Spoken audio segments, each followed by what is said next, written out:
Visakha fishing harbour రోజు కోట్ల రూపాయల చేపల వ్యాపారానికి కేంద్ర బిందువుగా నిలిచే ఈ ప్రాంతంలో ప్రస్తుతం వందలాది మంది చిన్న వ్యాపారుల జీవనోపాధి సంక్షోభంలో పడింది. జెట్టి ప్రాంతంలో విస్తరణ పనుల కోసం స్థలాలను ఖాళీ చేయించడంతో ప్రత్యామ్నాయ ఏర్పాట్లు లేక పేద వ్యాపారులు తీవ్ర ఇబ్బందులు ఎదుర్కొంటున్నారు. చేపల విక్రయాలు, ఎండు చేపల వ్యాపారాలపై ఆధారపడిన కుటుంబాలు ఇప్పుడు ఆందోళనలో ఉన్నాయి.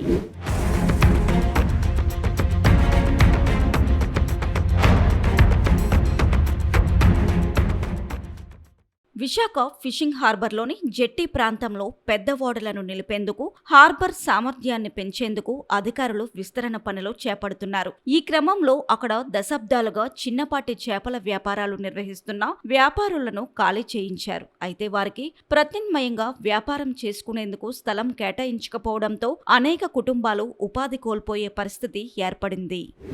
నా పేరు సత్యబాబు. ఎండి చేపల వ్యాపారం చేస్తాను. ఈ జూన్ 16 నుంచి బోట్లు ఇప్పారండి. బోట్లు ఇప్పితే పెద్దగా ఫిషింగ్ లేదండి. ఈ ఆయిల్ రేట్లు పెరిగిపోయినాయి. తర్వాత ఆ చేపలు కొద్ది తెస్తున్నారంటే ఆ చేపలకు కూడా రేట్ లేదు. ఆ చేపలు ఎండేసుకుందామంటే ఇక ఎంత తవ్వేశారు. ఒక బేరగెత్తి కూడా జాగ లేదు.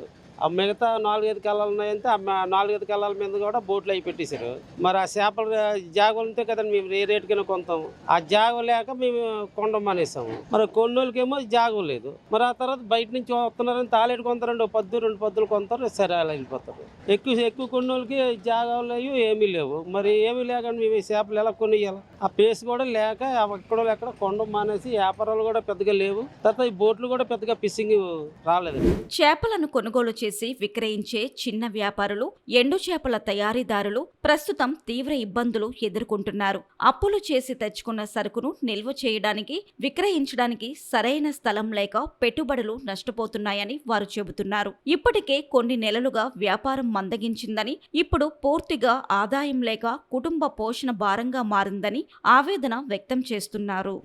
నిరుడి ఎత్తాల్లోనైతే అక్కడ ఫిషింగ్ ఆ నోపులో ఉంటే ఆ నోపులో ఏమో కళ్ళాలు పీకేసి అయ్యే జట్టి కడతాం ఇది కడతామని అక్కడ మాకు వ్యాపారాలు నేకం చేయించారు. మళ్ళీ ఇప్పుడు చూస్తే ఈ కళ్ళాలు ముందులున్న చేపలు కొద్దిగా చెండ పెట్టుకుంటామంటే మొత్తం బోట్లు ఎట్టేశారు. మరి మేము ఎలా పోయితాం? వాళ్ళది బతికి తెరివి, మాది బతికి తెరివి. మరి వాళ్ళ పిల్ల పాపే బతికితే మరి మేము ఎలాగేమే మామ బోట్లు అమ్మేసుకొని కుదేలు అయిపోయి ఉన్నాము. వాళ్ళిపోతే బోట్లు కొన్నాళ్ళు ఓనర్లు అనుకొని తిరుగుతున్నాడు. మరి ఇప్పుడు మాకు ఓనర్ ఎరకం లేదు. ఇప్పుడు అడగనాక మాకు లేదు. ఎందుకు లేదు అంటే ముందోళ్ళు వెనకైపోయినాము, వెనకోళ్ళు ముందుకు వచ్చాడు కాబట్టి ఇప్పుడు దయచేసి చెప్తున్నామా, బోట్లు తీయమనే చెప్తున్నాం.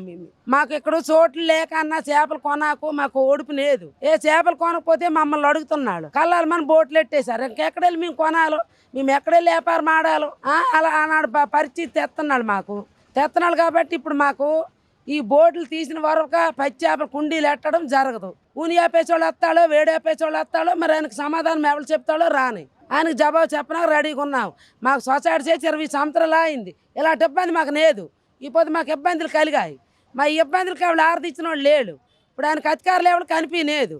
ఇప్పుడు ఆ పార్టీ వచ్చింది ఇలా మేడం కాడికి వెళ్ళాలి, ఈ మేడం కాడికి వెళ్ళాలంటే ఎవడో పట్టించుకున్నోళ్ళు లేడు.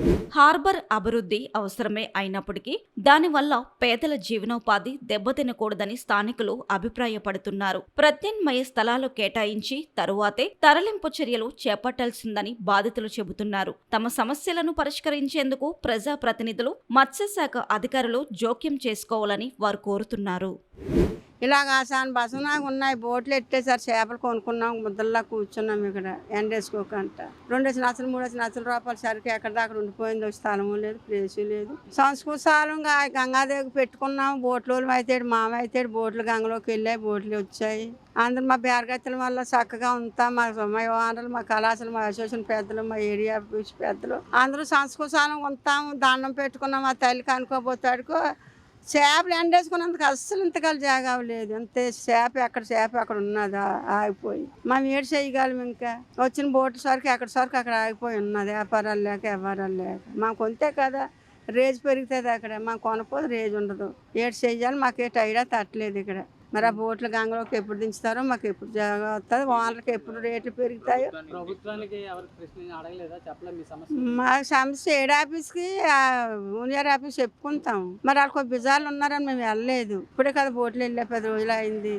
వాళ్ళు అన్ని సంస్కృతాలను కదా సరిదిద్దుకోవాలి కదా. ఎలాంటి మీకు సలహా సూచనలు ఏం చెప్పలేదా? మాకు ఏ చెప్పలేదు. ఇక్కడ పెట్టుకోండి లేదా ఇంకో జాగా ఇంకో జాగా ఇక్కడే పెట్టుకున్నారు వాళ్ళు. ఇంకో ఏరో జాగాలు పెట్టుకోండి, రైపీస్ వాళ్ళు ప్లేసులు ఇంతవరకు అలా వదిలేయండి అని అలా అనలేదు.